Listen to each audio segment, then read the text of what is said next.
Munson and the Geeza.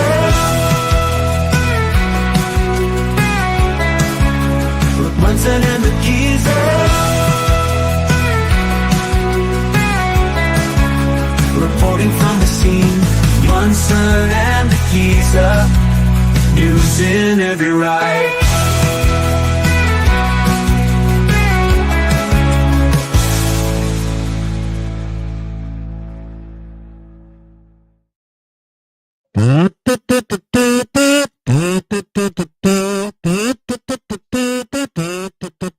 Hey, what was that? What? What was what? What was Nothing. What was Nothing. Nothing. Oh, okay. How are you this evening? Yeah, I'm very, very well. Thank you. Thank you for asking. Yes, I think I've just been in, Certainly right. I've just been in church, and yeah. Have you just built that on your land?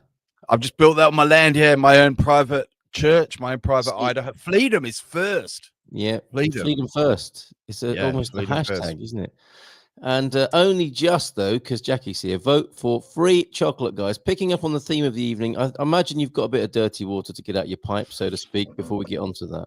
Do you know, I was listening to GMP this morning, because usually in the morning I just listen, you know, I listen because I'm... You did make a couple of comments. I'm using my eyes to do other things. But when I heard you... When I heard you start reading out Jackie's comment, I knew it was Jackie. All right. Because she's got a sweet tooth. Oh, with the she has got creams. A sweet tooth. Yeah. Touchdown with a donut. Yeah, who doesn't like it? Yeah. What an interesting conversation you had this morning. If I could refer to it. Well, all of it. Not so much the detail about the rules of American football. I did wonder. That was quite specialist, wasn't it? I didn't think that'd be up your alley, really. No. I think the thing is when I was a young man, because I was into surfing and BMX. They were kind of my sports. They're quite sort of, in a way, they're kind of individual sports, and I was never really that interested in team sports, and that just really has carried on. I've just never got it. I've never got the whole thing about following a team. But some of the things he said were interesting. One of them was talking about attachment, because I only made that observation yesterday in a video talking about because he follows the 49ers, didn't he? Well, yeah, and I was making the point, or you were, I think, that he wouldn't be. Oh, you said something about how sad it was, if I may paraphrase, that people were so attached to the outcome and placing their happiness upon such results. And he fessed up, didn't he? Despite having Buddhistic tendencies, I think, and being quite a clear and mindful thinker, he was quite aware of himself being quite attached to the outcome. Certainly in earlier life. Well, when I was a Buddhist, this was one of the things that we used to speak about as an example of attachment. Oh yeah. Where did you speak of this? At the temple or at your retreat weekends or whatever? Yeah, the temple, at retreat, whatever. Did you do all that? How deep was your Buddhistic career? I mean, did you do any Vipassana? I was a Buddhist for about 2 years, I would say. Pretty into it. Yeah. So, but I told you why I left, and no one likes it. No one likes it when I say why. Because you love your ego. I love my ego. I imagine there are some very senior Buddhist teachers who recommend that. They just can't tell people. Of course, they're outside. It's like these attachments that you have. Or what's the time? Looking at their Rolex, and then you've gone to the dark side with all of this, have you? Yeah. You know how it goes. I'm sorry to hear that. But a couple of things he was talking about, I thought were quite, because I was saying this about attachments, and I was saying that in Portugal, one of the things is, when I don't know which of the teams it is. I think it may be any of the three. There's Benfica, there's Sporting Lisbon, and there's another one. I guess it's Porto. Is it Porto? It is Porto, yeah. Right. So they're the three big clubs, right? Yes. And when one of them wins, that means every young person in town has to drive around beeping their horn all night for some reason. And you sound like such an old fart. Yeah, but what I'm saying is, okay, being happy, but what you don't want to do is feel miserable about it, because I heard a statistic in the UK, and believe me, I'm not before anyone gets crazy, I'm not extrapolating this across Portugal, right? But I heard some mad statistic in the UK that domestic violence goes up during World Yeah, Cups. that's right. This Yeah. Which to me is just is horrific, you know. And I just say to people, you know, you are. We might just get a little bit of sound for a second. Yeah, that's over. It's over now. It's over now. Is that people driving by beeping their horns? What was that? Yeah. Did I you think pass wind? Benfica beat Porto or something. Oh, but yeah, so what I'm talking about is you don't want to let your emotions be driven by this. And I was making a point that, for example, in the UK, I once saw Manchester City field a team with 10 internationals and one English bloke who wasn't even from Manchester. And I thought, who are you supporting? Do you know what I mean? What does it mean? What does it mean to support? Like, you may as well say, yeah, because you know, when you say to someone, like, I would bring my cousin into it. I'm going to have to get him on the show one day so that he can. There's a long list of people now who you've mentioned who need a right to reply. I don't know if I told you about him. He's the Liverpool guy. But when you say to him, who do you support? He can't just say, oh, I support Liverpool. It's like, I support Liverpool.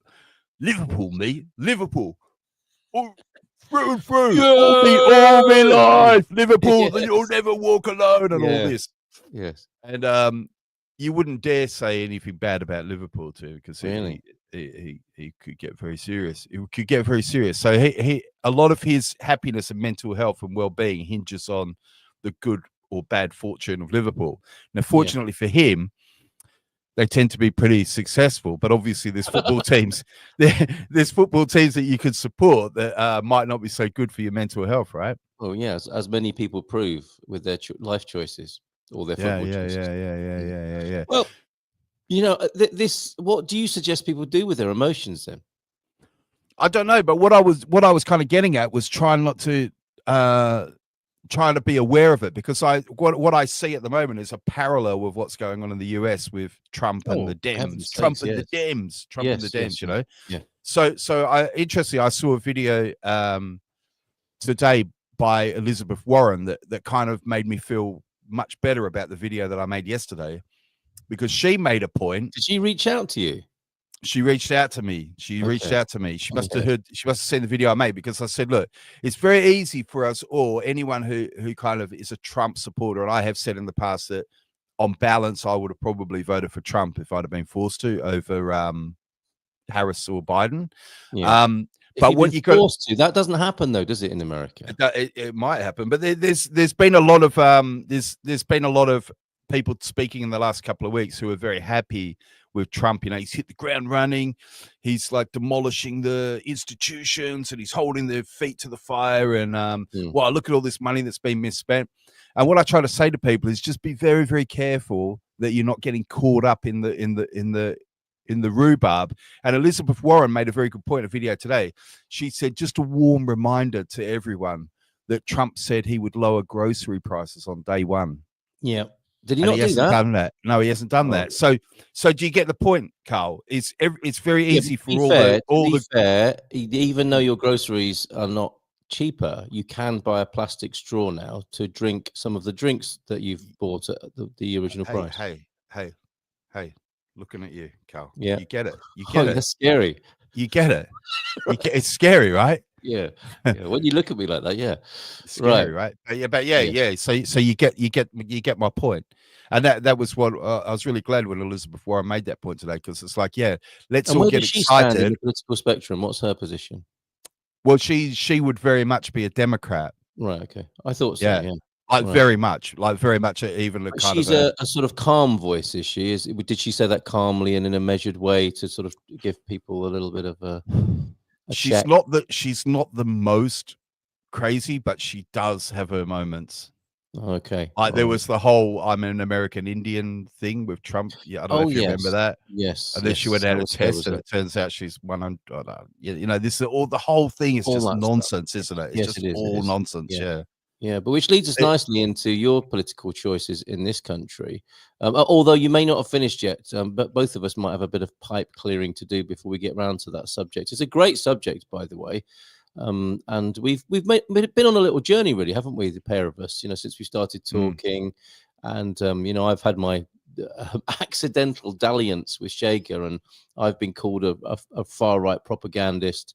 It's gone unnoticed that the most regular contributor to my morning show is a Marxist and a Bloco Esquerda supporter. But yeah, all of that, we've been going through all of that, and we stayed up all night, didn't we, to watch the US election. And I think you're getting involved in quite a tactical, practical level in a way that I'm just staying from in a sort of transcendent, almost Buddhist point of view, you might say, with it all. But yeah. Well, my interest in it is because I, like a lot of people who come to Portugal, I find myself when people say to me, what do you like about, we've talked about that kind of Pollyanna effect before many times. Yes. That people, when they come to Portugal, it's very easy to get into this, the food's wonderful and the sun's always shine, blah, blah, blah, blah, blah. And you know, I take a much more contrarian approach to it. But one thing I do agree with everyone is I like Portuguese culture.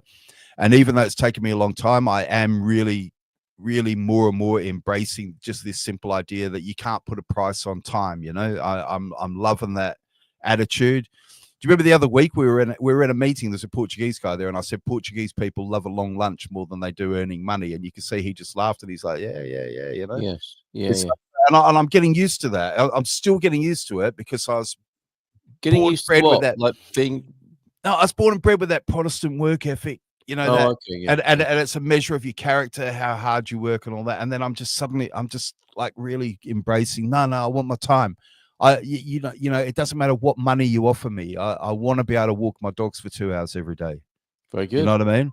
This kind of thing. That as you know, because I've so this is a positive and something about Portuguese culture that I love. And generally, I love the Portuguese and I love Portuguese culture, and I feel lucky and I feel blessed to be a part of it. But I think that it's at risk. I think it's at risk in the same way that I think British culture has been harmed by, for example, you know, the last few government. It doesn't matter whether it's the Tories or Labour. You know what I mean? As Morrissey says, I am dreaming of a day when the English will be sick and tired of Labour and Tories. You know, just all of it is just, they're just messing it up. And I think that it is a possibility that Portugal could go the same way. And I think Portugal needs defending. And it's something I've said before. I find it very interesting that a lot of people come to Portugal and talk about the Portuguese culture as knowing, we all know what that means. Which is something they wouldn't say about their own country. Right. We can put it in a box. We know what Portuguese culture is. We know what we like about it. Very interesting. Yeah, we know what we like about the Portuguese. Yeah. A lot of these are the same people who would say, oh, there's no such thing as British culture. Or, you know, what do you mean by defend British culture? What does that even mean? Yes. But we know what it means in a Portuguese context. And for me, it's a transition or a migration to help you understand that national identity and patriotism might not be entirely toxic. Right. I mean, it might be somewhat toxic. There might be some aspects of it that are toxic. I'm sure, yes. You know what I mean? But what I'm saying is, that's another interesting nuance here, though, isn't it? Because what tends to happen in an area where anything is toxic, it's the baby out with the bathwater, isn't it? So at the moment, the current rubbishing of Chega in the Portuguese political press, as I see it, it's a very similar thing to that happened with UKIP and Reform, and it may be entirely true, but you get the guy who was stealing luggage off a carousel at an airport, and a Chega, I think it was a Chega councillor who employed a teenager to perform a sex act, and these trashings are taking place, which rightly, in my view, should take place. It's interesting, the timing and intensity and orientation of these things, isn't it? Because as we know in the UK, there are many things to be embarrassed about in the standing government, whilst fingers are being pointed elsewhere, rubbishing people. I say take them all down, not just absolutely. It all needs ripping down, you know. And I think this is something. I think it was actually Freedom who was speaking with me, you know, off tube as it were, on. Sorry to use but you know what I mean. You are such a lovey.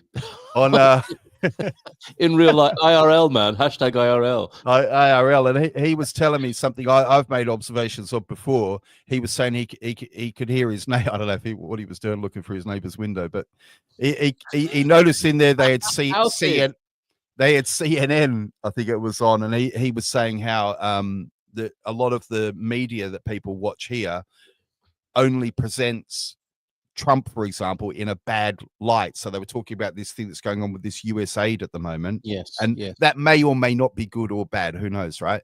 But the point is, it was being shown from the, if you have to use these kind of words, the left-wing perspective, if that makes sense. Yes. And I used to see, is always prefixed by far right, isn't it? I used to see this in Hong Kong even many years ago, like when Brexit was happening.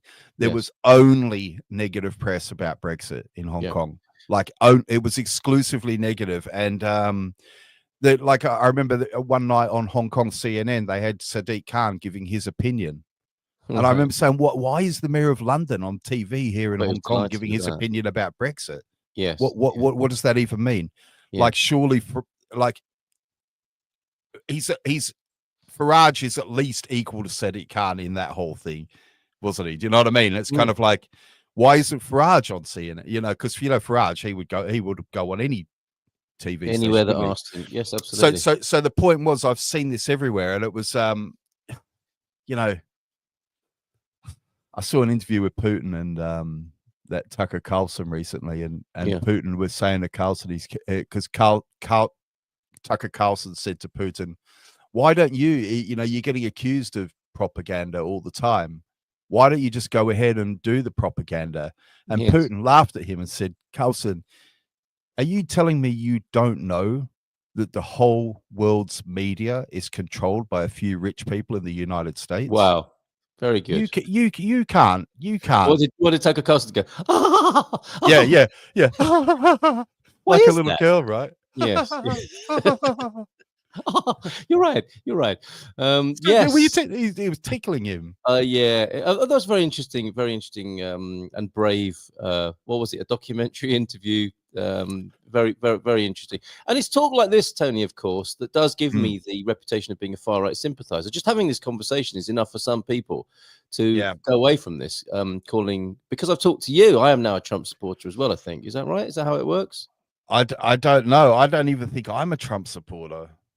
No, but like cherry picking from our earlier conversation, you could extrapolate. If I was forced to vote one way or the other in America, you would vote for Trump. Yeah, I mean, isn't that really just telling you everything you need to know about how things are today? That I can say, if I was forced, it's like I even say to people on Brexit, for example, I abstained from the Brexit vote. Yes.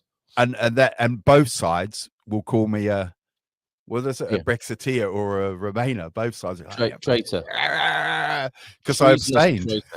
Yes, I would share my sympathy with Putin. We see it's a long-standing affection that Jackie has for Vladimir, and you have a right to exist, and that is toxic. For example, for you to exist toxically, millions of little swimmers had to die. Jose Matos, good evening to you. Should you kill yourself because of the millions that died? Nonsense, says Jose Matos. And I think it might be, I think Freedom is right here. He's not seeing Jackie's comments because she has chosen Team Carl. And that's what this is coming down to. We're getting our own binary polarity here, aren't we? Blimey, it's just me. It's just me and Freedom. Oh, and Scintillator. Hello, Scintillator. Yeah. Scintillator. Are you riffing on my Jathan joke? Is that supposed to be Scintillator? Oh dear. Hopefully. Look at the Tutti Frutti process, where 60 politicians are being investigated for corruption, PSD and PS. They are firing everywhere, yes, to get the heat off them, and all of them still working. Joaquin, there, thank you for that. US aid is not about humanitarian aid. It is a facade for the CIA to operate so-called color revolutions and topple governments. I dare say there is some truth in that as well. Tony, did you make a few videos with the red cap? Doesn't mean deep down you might just be a Trump supporter. I'll finish that sentence for him. You're Trump curious, aren't you? In the way that I describe you as far right curious, don't I? Which I'm sure doesn't. Look. I've tried. people don't know me. I've also got, believe it or not, I have a you like it that way. With, you like it that way. I have a fascination with all of them. I think the whole thing is a kind of a spectacle and like a big game. I don't think Trump cares about any, 90% of the people who worship him. But then on the other hand, I think that a lot of the people who pretend to worship him just want everything smashed. They want everything broken. Yeah. They're not really, things aren't what they look like. Do you know what I mean? I think there's a lot of, I just want everything back to normal as far as they see it. Yes. But I don't think Trump those days really cares about anyone either, Yeah, and well, where do we start with this idea of? I mean, I really appreciate what you're saying about and I don't think it's fair or helpful to call it hypocrisy. It's useful to bring it to light, I think, in a kind way.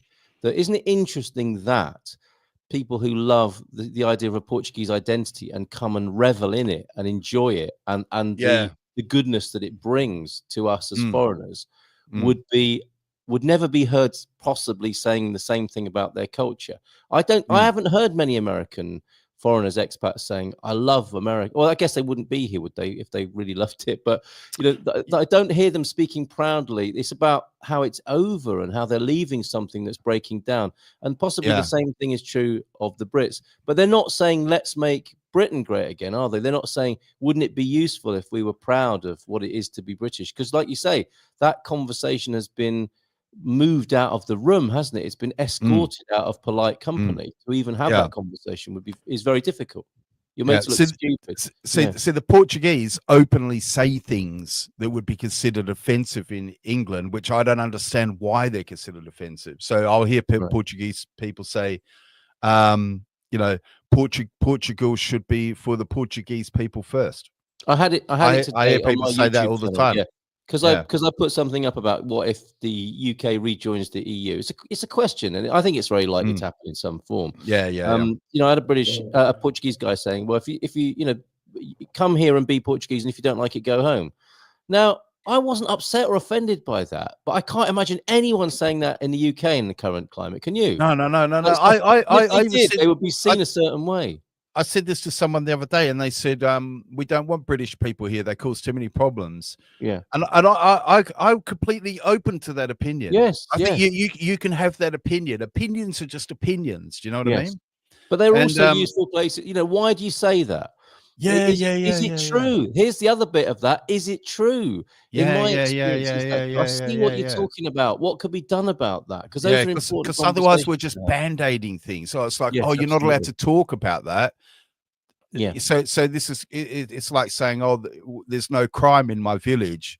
Well, can I see the statistic? Well, we don't keep any statistics. That's why there's no crime. Do you know what I mean? No, but that's what it's like. You're not allowed. Yeah. You got to shine a light on things sometimes, and that's why I'm gonna support Chega.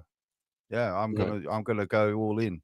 Well, let's have a look at that then, because I'm sure that will arouse some interesting responses. JMC's here with us. Bon dia, rapaziada. By the same token, says Jose Matos, by the same token, why English have to be replaced in England, even though their existence is toxic for the enemies who doesn't make any sense. It doesn't make any sense. The whole world is flocking to the most racist countries in the world, apparently, which is Britain and the US. Make it make sense. I'm gonna run to the most racist, toxic, oppressive country in the world. I'm sure there's a very good left-leaning response to that. It escapes me at the moment. I'm late. Have no idea, Paul. I know what it is. That's racist, you right winger. Oh, okay. So is this a conflation? Is that the word of, given that we're talking about, given that we're leaning right tonight, it would appear that we also think the world is flat, Tony? I'm not sure. I definitely think the world. I've seen no good evidence to the. Oh, don't. I mean, me neither, to be fair. But I mean, we are in enough trouble already. Yeah. Okay. Jackie, how do we get away from the football conversation? Because I was going to mention another thing. We always do. We're going to be. Oh, okay. Go on. Mention another thing. I just want to come back one second to the football thing. But it was something else that fascinated me. He was saying about the origins of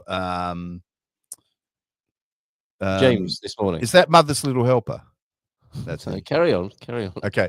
No, because he was talking about the origins of American football, right? And I didn't realize that it was like a mishmash of sport, but it reminded me of in Australia. When Australia, you have Australian rules football. Yeah, I have. That's a proper man's game, that, isn't it? It's a great game, and but one thing about it you might not know is that is a compromise between rugby, soccer or football, and Gaelic football. Yeah. It's actually probably most similar to Gaelic football because of course they had to do something for the working class Brits, the Irish, and then the middle class, upper class Brits, right? So that's what they did. So they mashed it together and came up with Aussie rules football, which I'm always amazed isn't a bigger sport worldwide, because I think it's a fantastic game. It's racism, probably. Probably racism. There'll be some very good political reason. There's some reason, but yeah, it was just interesting to hear that they had that parallel where they had to try and come up with a game to kind of appease everyone. The Irish, we want Gaelic football, so to bring people together. And that's not what I don't think that's what Tony's. That's a different sport you're talking about there, Freedom. I think that's a team sport. I think. Yeah. He's even going on to imagine it. Okay. Right. So I might read this out in Portuguese and find myself in I'm guessing from some of the keywords there. Do you think there are a group of Portuguese blokes who are aware of what we do and they're going to get on and make us read things out in Portuguese that it completely it could be. I'd probably do that. That would be hilarious, though, wouldn't it? I mean, for them, it could not be for us. Yeah. I mean, what a great sport that is to get us to read stuff out in Portuguese and get in loads of trouble. So no, JMC, Bob and Viv. There's new ones in the range for Valentine's. They are lush. Krispy Kreme, stop it. We've got and I'm going to be really nationalist now. We've got Bullshitable in here. That's good enough for us. And we don't want your American Krispy Kremes coming over here and invading, basically, in the pastelerias. I hope that's the end of the matter. I don't want to sound dictatorial or racist or anything like that, or colonial, but that's just how I feel about it. Right, Tony, you are poised to not only. Well, you as a resident, you can vote, can't you, in the local elections? Yeah. Is this why you're now? They're not American. Krispy Kreme aren't American. Who else would spell it like that? So French, probably. The French spell things funny as well, don't they? Okay, right, fair enough. My Krispy bad. Kreme. Yeah, they probably force fed it. Which they eat in Péniche. They eat them all the time in Péniche. In Péniche. You can get them a Continente or Pico Doce. So there you are, able to vote in the upcoming local elections. Yeah. So I went and registered. To vote today. Now, you don't have to be a member of a political party to do that, but you feel the need to go a stage further and align yourself with a political party. Well, I have to register to vote, but actually, the main thing is I want to spread awareness that people can vote, and whoever they want to vote for is fine. Yes, you know what I mean. But I did actually make I kind of don't want to spend a lot of time talking about Cheega, to be honest, but I did make a video last year where I went through their manifesto because I was curious about what was so far right about them. And I remember one by one going through their manifesto, and I just, at the end of everyone, I just asked the question. I said, what is wrong with that? What's wrong with that? What is wrong with that? What is wrong with that? There was a couple of things in there that I didn't agree with. Yeah. Like just to give you an example, it's just to show that I'm not completely a yes man for Cheega. I disagree. I think they should have had a referendum on bullfighting. Statistically, it's obvious that most Portuguese people are against bullfighting now, so I think that was the time for a But isn't it interesting? Isn't that a mirror of the fox hunting in the UK? That there are places you can't go because they're not necessarily about the amount of people who would vote, but it's the message you're sending out by acquiescing on a particular traditional well, the thing is, I've had this conversation with some Portuguese people, because some Portuguese people have said to me, how can you say that you're standing with the Portuguese people and you love their culture when you're against this part of their culture? And I've said, listen, statistically, most Portuguese people want an end to bullfighting. Therefore, I am standing with Portuguese people. That's And my because argument. you're generally speaking in line with Portuguese culture, it doesn't mean you support everything that happens in Portuguese culture, right? Exactly. Yes. Exactly. This is the thing, isn't it? You don't have to. This is the thing that I think is a problem today, and again, it goes back to the conversation we were having earlier about football teams and attachments and tribalism, and that's what's happening, for example, in America with say the Dems and Trump or whatever it is this kind of tribalism where you think, oh, well, because like sometimes people, for example, find out I'm a vegan. Just in case anyone doesn't know, I'm a vegan and you shouldn't be eating animals. Here we go. How do you know? Because it's wrong. Vegan? Because it's wrong. Because they tell you. But you more or less asked me to say that. But what happens is it's like being here every Monday night. It's hilarious because some people, when they find out I'm a vegan, they'll say things like, "Oh yeah, I bet you love the New World Order and the WEF and Bill Gates and bugs." And it's like you so don't know me. You so don't know me because I some views I've got, people would put me right of Trump, but there's some views I've got would put me left of Bernie Sanders. Do you know what I mean? Yes. Or alternatively, you commie salad eater. Yeah, whatever. So you get it. You know what I mean? So it's very interesting because for a lot of people, veganism is a left-wing position. Yes. Where I think it's, well, I just think it's a position. Right. Why does it have to be left or right? Well, I met some American liberal. They wouldn't call themselves anti-vaxxers, but I met some anti, not in the sense of a put down, but they are not pro-vaccination and they are of the liberal left in America. That quite confused me at the weekend. Yeah. But these are the stereotypes you're talking about. And joke being vegan is against Portuguese culture. Sorry. So what do you do about that? I don't know. I don't know. Even on a Portuguese dish, it's not like the whole dish, is it?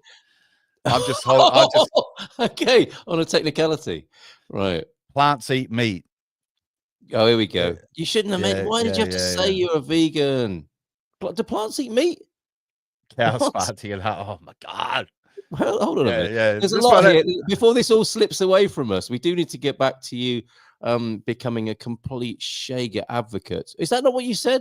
No, it's not what he said. Nothing. I want to see if this is true. If one were to go to Pakistan, we'd have to change to Islamism. To Islamism. Yeah. Now, I don't know if that's true, but I don't hear many people. I don't see Portugal, Paraguay, Mexico, and Pakistan as top places for in the expat league tables. But if you were to go to Pakistan, and I was invited to go to live in India with some work colleagues, and they said you'd live like a king here, you'd have a great time. And I probably would, and it would be very expat-y, wouldn't it? It wouldn't be a very integrated life, I don't suppose. But I'm interested, JMC, to unpack that a little bit, because that does go straight to, if they wouldn't tolerate it if we went over to their country. I wonder if that is strictly true or not. I'm not saying it isn't. I'm just interested. You're not leaning right. You are only right. Every country has their ways, and we shouldn't change those ways for no one. If you don't like, move on. No one should change. Now, but things do change anyway, though, don't they? I'm not saying they should or they shouldn't, but they just do. I'm sure there are things that Portuguese grandparents at the moment are shaking their heads about, that they're seeing their Portuguese grandchildren doing. And that's not because of foreigners necessarily. It might be foreign influence, but that's just the passage of time as well. Because that's another axis that we need to deal with here. Cultures do change. And I heard the most amazing analysis from an American refugee. I'm going to call him an American refugee. And I mean that in the spiritual, emotional, political sense. Can't bear to be in America. Came here. Met him at the weekend. He is a descendant of refugees from Europe to America, from India to America, and his story was amazing. And he was telling me about, recent American history. And by that, I mean, since the Second World War, life was very different in America, barring the time just before the Great Depression, he was saying, and before the Second World War. The amazing prosperity that the Americans made from the Second World War changed their culture completely. And in a way that they think that America's always been like that. And apparently America, and it makes complete sense, for a long time, America was a very difficult place to be and eke out a living until that massive prosperity came along and caused the American civilization, culture, exportation around the world, the American dream as we know it. And some would say that has to change, and it's changing now, and it's on the way down. And Donald Trump is merely trying to extend that life cycle, and may do so for a little while, but inevitably the baton will be passed. Yeah, but I think that's what it is for a lot of people. Of course, culture changes. I don't think anyone could deny that. But what worries people is the speed. Yes. Okay. Yeah, I understand that. Yeah. Yes. So isn't that sort of what conservatism means? Oh, yes, because I heard you're right. I heard that makes sense to me, I should say, rather than you're right. But I would agree is also how I would rephrase that. But I heard a very sensible analysis of immigration: who, how, and at what speed. Those are the three top questions. And Australia comes to mind, doesn't it, as a country that used to manage its, I don't know how it is now, but used to manage its migration like that. Who are you? How do you intend to come here and on what basis? And at what speed are we allowing all these people to come into our country in terms of infrastructure? And, even asking those questions in some cultures, in some countries now is a far right, racist kind of pushback, isn't it? Yeah, well, because they got that idea now, haven't they? It's called cultural relativism. Have you heard of this idea? So the idea is that all cultures are equal and of equal value and equally correct. It's just that they're different. Yes, and I would argue that that's not up to whoever made that rule to tell me. I'm allowed to have my opinion.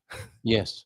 I'm allowed to have my opinion, you know what I mean? And also, but not everyone from what you might view as a lesser culture is a lesser being, because that's another nuance in that, isn't it? Well, I don't necessarily think that any cultures are lesser, but I think they are, though, aren't they? Come on, I mean, that's just obvious. I mean, I know it's unspeakable in a way, but there are some sort of cultural values that you wouldn't want to adhere to. Well, yeah, but if people in culture X have values that don't mesh with culture A, that doesn't mean there isn't a culture Y that would mesh with culture X. No, true. You know what I mean? Yeah. Yes, I do. Yeah. So people do have different ideas, don't they? Yes, and the resentment is possibly being forced to adopt and accept a culture you're not comfortable with, because that's what governments can do to their. I think that's what happens. Well, I think it can happen. I think it can happen too quickly as well. Yes, because what's strange is I think, well, I mean, for example, Portuguese would argue that that's what's happening now here.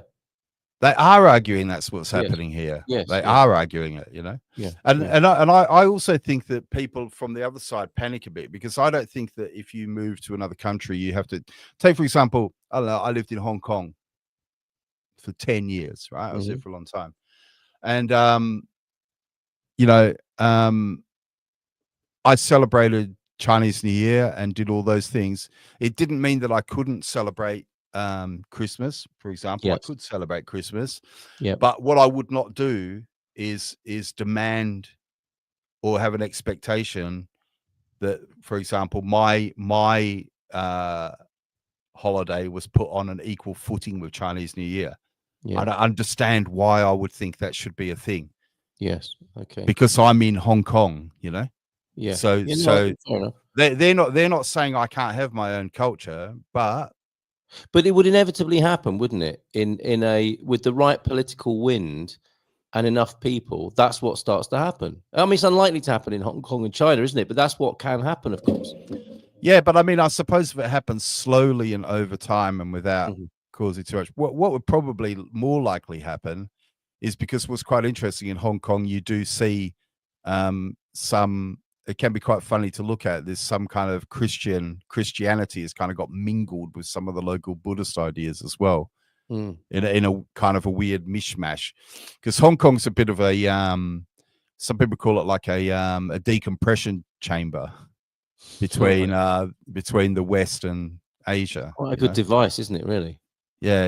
Every country should have one. Yeah, especially Madeira or the Azores might become that at some point. maybe. But you know what I mean? It's kind of like, it's not like that now, by the way. It's changed a bit now. But I think when I first went to Hong Kong, there was still a lot of familiarity. It's like little things like they're the wrong color, but they have double-decker buses, and the wrong law, color. the law. You know what I mean? The law is based on British law. Yes. So nearly all legal documents are in English, and most that's something the British can be proud of around the world, isn't it? The mother of all parliaments and legal systems, of course. But that's not very popular, a fashionable thought. They did quite well in Hong Kong, actually. I think what's quite interesting is when you could see that a real, I don't know if it was quite a majority, but a very sizable portion of Hong Kong people wanted to continue to be ruled by the British. Yes, they didn't want, isn't it? Yeah, they didn't want independence. They wanted British rule, and a lot of people. And you're always going to get that. You're always going to get that. There are people in Portugal who would prefer a Salazar type of rule as well. It's just this is what happens, isn't it? Plants. This is an interesting theory from the Tompkins theory of veganism or not. So microorganisms are meat. Is that? I don't remember that Morrissey album. Microorganisms are meat. Yeah, but or vice versa. Plot twist. Go on. Well, I just want to say that there's a lot of vegans are vegans for many different reasons. This is the other thing. Not all vegans are the same. Okay, you're stereotyping. Some vegans are vegans for environmental reasons. Some vegans are for health reasons. I'm a vegan because I believe that animals have got a right to live, and even though I recognize that other animals eat animals, plants do eat animals, this is true, I don't want to add to that because I don't have to, and that's it. Yeah, that's it. Yeah, okay, got it. That's it. None of the WEF, none of the I know that some mice die when the combine harvesters digging up the corn or whatever. I know all that, but no animal. I don't pay anyone to kill animals on my behalf. Yeah, there you go. Shrink wrap. That's it. All right. Okay. There's no need to go on about it. That was a joke. In 40 years, Britain will be a country. Is this true? I'm also a cyclist. I'm also. Do you know what else I did? Listen, you think that's bad? No. Do you know what I did today? I bought an air fryer. How annoying am I going to be? Stereotypes then. Well, isn't there this thing that people who buy air fryers just can't stop going on and on about how good air fryers are? Well, you've only just bought it, so you've got some time to catch up. I've used it twice already. And go on. I'm telling you, you haven't cooked. You haven't cooked. You haven't cooked, Carl. Until you've cooked with a. I can't wait to come over to your place. Not all vegans are the same. All vegans. He's good, isn't he? He's very good. It's freedom. Now, okay. I can't wait to come over and have a knot sausage in your air fryer. Hey, I tell you what, we had a Beyond. We did cook a couple of Beyond sausages in the air fryer. Beyond sausages, and they were not sausages. They were really good. Really this good. Tribalism thing, in our observation. See, can you have patriotism and national pride without tribalism? I wonder. I think you can. Ramped up in 2008, the drum has been drummed ever since, and that's because it taps into people's unresolved traumatic emotional states. It would be my view on that, but let's not get into that right now. Who was it in? That was Obama, wasn't it? Yeah. Oh God, I had such high hopes. You did for Obama, yeah. I really liked him. I really liked him. The American Tony Blair. What are you talking about?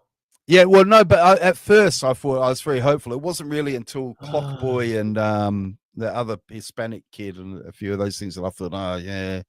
And then he just started killing people all around the world, didn't he? And I'm like, well, what happened to this guy? I mean, he still comes across as a really nice guy. He still comes across as someone you might go and have a slice of pizza with, right?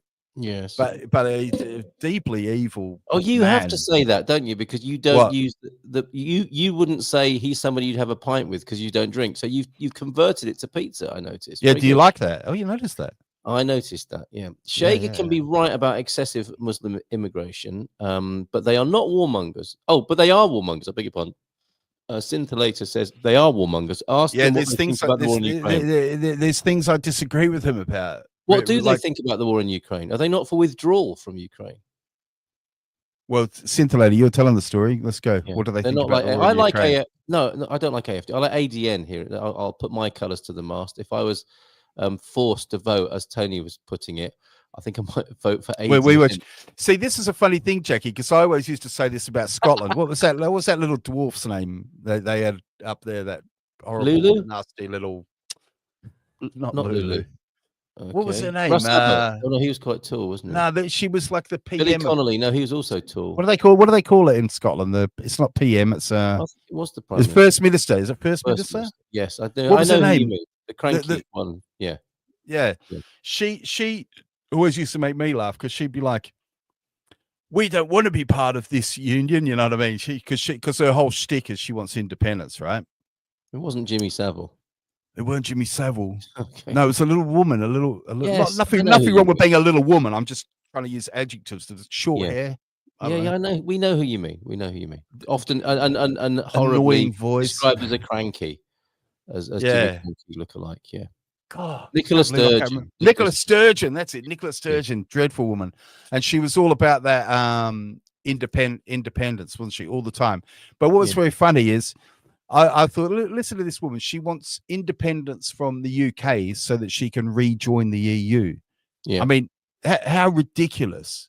How it's all ridiculous, isn't it? It's yeah. But I mean, how can you not see it? How can you not say we don't want it? We want to be an independent Scotland. We want to be free of the. I don't suppose she's without an argument, though. To be fair, you know, if you put that question to her, I'm sure she'd have an answer, which you might find equally ridiculous. But she will have an answer. She'll have figured something out to make that work in her world. I'm sure, like everybody does, right? We don't want to be controlled by people who are like more or less like us in England, and take money from them that we haven't earned. Ideology will take your. But we'd rather be run by Brussels. Yes, you know the frog. I get the point. It's conspiracy theorist Pete here. We're all immigrants apparently from the 10,000 people left over from the Ice Age. Have you heard of that theory? And do you identify with that as such? Maybe I it's kind of so long ago. I don't know how relevant it is, but I get it. Yeah. So long ago, it's irrelevant. We want it, but we haven't money in the first place. That's if it didn't happen in the last couple of generations. Exactly, and that's why America's in the state it's in, because it doesn't have people. This is what this guy was telling me at the weekend. Here in Portugal, you have grandparents who remember the dictatorship. In America, you only have people who remember how fantastic it was all of the time, and they're pissed off that it's not anymore. That you don't have great-grandparents who remember the Great Depression and what that did to people and how that made them think and give them a sense of perspective. You are looking at the people who've never had it so good for decades, who suddenly are not having it very good, and now there's a crisis. Well, this is the theory, isn't it? There's a group of people in the world who had. And I really believe this is true. There's a group of people in the world who got extremely lucky, and probably in the whole of human existence had it just so amazingly good. And unfortunately, everyone else measures themselves against that. And it's basically the white boomers in the West. That's the truth of it. That's the truth of it. Those people had just an unimaginably, ridiculously good life, big houses, fancy cars, a minority, jobs for life, pensions, and also and at that time minorities had no chance, you know, and that's the truth. They were a minority. They were a very powerful minority. Yeah. And globally, when you look at it globally, for sure. Yes, absolutely. So it's just a very small group of people, and also they existed at a time when America was spreading its soft power and its cultural identity around the world. So everybody got to see that idea of that, you know, it felt like all Americans lived in big bungalows and had cars as big as yachts. Absolutely. And the American dream, we can call that. Yeah, the American dream, the white picket face. White picket face. None of them had a white picket face. That would have been weird. White picket fence. And Tony, look, we've got 10 minutes. I have to leave bang on time because I'm starting a new live stream and club, helping people to start live streams and YouTube channels and so on. Maybe you'll come to a lock-in part of that. We've got the guy, Michael Heron, who's starting Good Morning Spain, Good Morning España. So we're going to work live on air with him. You're franchising. I have. Yeah, I'm just sending the paperwork over to him Yeah. now. Yeah, well, I'm starting Portugeeza tomorrow as well. So, well, I'll come and speak to him tonight. He might be sort of in a mood to sign up to both schemes. I know I like this Paul Tompkins. Well, I've got an empty wallet. I've got an empty wallet for him to put money in. That's not a problem. In East London for a while, and the Muslims in general are pretty cool people, as all people are pretty cool people. Yeah. But Most there is people definitely differences in thought, and that's seen as a bad thing. Different is treated as bad. Now, it is by some people, but also what's missing from that, possibly, Paul, that I've come to realize is bad is also different, and people don't like bad. And it does seem to me, I don't know if this is true or not, but in the way that when we talked earlier on, Tony, about how you heard someone say British people are a problem in Portugal. Now, I want to deal with that. I want to talk about that, and I want to understand that. And what I'm not aware of, generally speaking, and I might be way out of line here saying this, but I don't know of a conversation where Muslims are saying about fellow Muslims. Well, actually, there are Muslims who are at war with fellow Muslims, so obviously they don't all agree with each other. But you would think, wouldn't you, that any group of people moving to a country might say, yes, we've got some bad apples in our community, and rest assured, we're dealing with it. But you don't hear that from every community, if any, do you? But I think that's how it should work. I think that should be the and in fact, you can't say that. What you've just said, you can't say it. Well, there are some bad people in our community. No, you can't. That should happen. You can't say that what you just said about other communities in the UK, because I've seen that said. I've seen people say, "Why aren't why?" Look, I've given an example like this. In Portugal, right? Let's say if British people were coming to Portugal and really badly behaving and causing a lot of problems, and even if it's not all of them, there was a sizable and very noticeable percentage of British people causing problems, I would disassociate myself from them publicly. I would make a point of doing that. I would say, look, I know, but I'm not with them. I'm not with the chavs or whatever it is. Yes, you know what I mean? Yeah. I would say that. I would disassociate myself. And as you get older, perhaps, I mean, there is dissociation, but there's also action, isn't there? And I think it's a good look. Also, I wouldn't like to give you an example. If you want an example, you've brought up the topic, and take, for example, I saw with the recent grooming gang scandal in the UK. I can't remember what town it was up north, but it was something like 1 in 8 of the Pakistani male population had been arrested for grooming young girls. 1 in 8. I refuse to believe that all of them got caught, number one, and two, that other people didn't know about it and said nothing. Yeah, right. Right? I'm not buying it. So there's something rotten in that community. No question. And people didn't stand up for it, but you can't say anything because, of course, they'll be able to wheel out one or two. Say something, and more people are saying things of that kind, aren't they? I think this is coming to light. But what did it take?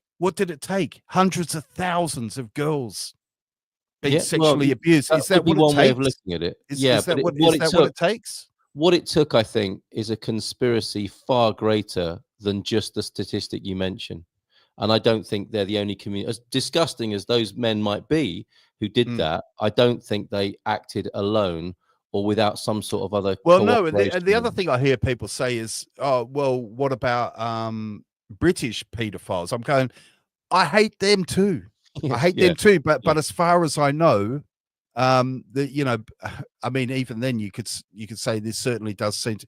Look, I remember hearing this conspiracy, Carl, years ago. When you hear these conspiracy theories, and someone said to me, there's the idea is there's basically a secret group of pedophiles that run the world. And you think, yeah. And as the years go by, there's our YouTube channel, right? Okay, yeah. As the years go, this never gets. I always get demonetized on this one. Thank you. Always. My kids need to eat, man. No, but you know what I mean? It's kind of like as the years go by, you start to think, well, one by one, these big names fall, don't they? And then you have like, who was that one? Diddy. I hear all the kids joking about this P Diddy. You know P Diddy? Have you heard about this P indeed. Diddy? Yes.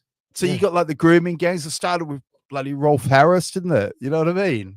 And on it goes. What are you saying? That nothing, that it goes round and round and nothing is being done about it systemically? It just seems to be like all these mad people in positions of power. Yeah. And even if they're not in power, it's the powers that be seem to protect them anyway. Yeah. What is it all about? What is it all about? Yeah. Well, we've really opened a can of worms here. And in the last few minutes, I think it's safe to say, because you already declared that you are, can you be taken... what are you laughing about? Are you laughing about our monetization disappearing down the toilet as we close this latest? There's never going to be any monetization on this show. We're screwed, man. Okay, so your only hope is to be recruited and paid as a Shager activist now. Is that right? Yeah. And infiltrate the foreign community as an agitator and not a double agent exactly. Well, I mean, it could come to that, I suppose, ultimately. But yes, and we can blame it all on the human condition. And meanwhile, we've got to live with it, haven't we? And kind of make good in some way. It's a very wise observation. That I'm with you on that. It's quite Simon. But Shager, they have your heart, or if it's not your heart, your mind at the moment, do they? Yeah, I'm very interested in it. I think Portuguese people possibly don't know how much at risk they are. Who did I hear say that the other day? Was a very wistful friend, look in your eyes. You said that. Yeah, I think Shager could be a good solution for Portugal now. You see, it's interesting, isn't it? Going back to what Simon said and human nature, what we have to fear, if we have to fear anything, is badness, isn't it? Is wrongdoing, is sin, you might say, in a different sort of setting or culture. So it doesn't matter in a way who it is, does it? Who's doing it? Because it's going to come through some sort of agent or other, isn't it, into our society? So it's irrelevant picking on and judging particular races or groups of people. What we can unite around possibly is that what we don't want is badness, and we don't want wrongdoing, and we want to live in a society that agrees with that and does something about it from whomever that sort of bad acting and bad behavior comes. But for you, Shager offers the best opportunity of facing that. Yep, is the most realistic. Yep. I think of all the Portuguese political parties, I think they're the ones who are going to try their best to protect Portugal. And just to say, anyone who's still with us who is Portuguese or even not Portuguese who wants to talk to me and explain why I'm wrong, I'm all ears, Absolutely. Because I really am. If you want to know why we have the paedophiles, just look at any government. It's like New Catholic priests. I will urge you to watch Paedophiles in Parliament. I would rather not, but I get the gist. I don't really, I get the gist. I don't really want to immerse myself in such things, but I get it. And I'm aware of Sonia Poulton's work. Where you get a promotion after being caught. Yeah, well, you make a good point, and hopefully, I heard a good phrase the other day. They call it in politics, you could fail up. Yes, absolutely. And the only area of work where we excuse and allow that to happen. Right, Tony, did anything interesting happen to you this week, apart from all this heavy stuff? Well, it was just a joke I heard that I thought we could. It's just a straightforward joke to finish with today. It's just a straightforward joke. Let's face it. I just thought it was just a straight joke, But it was, what's the difference between a hippo and a zippo? Tony, I don't know. What is the difference between a hippo and a zippo? Well, hippos are very heavy, but the other is a little lighter.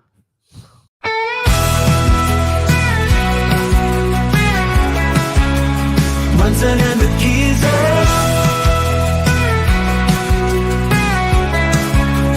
Munson the Geeza. Reporting from the scene. Munson the Geeza, news in every ride.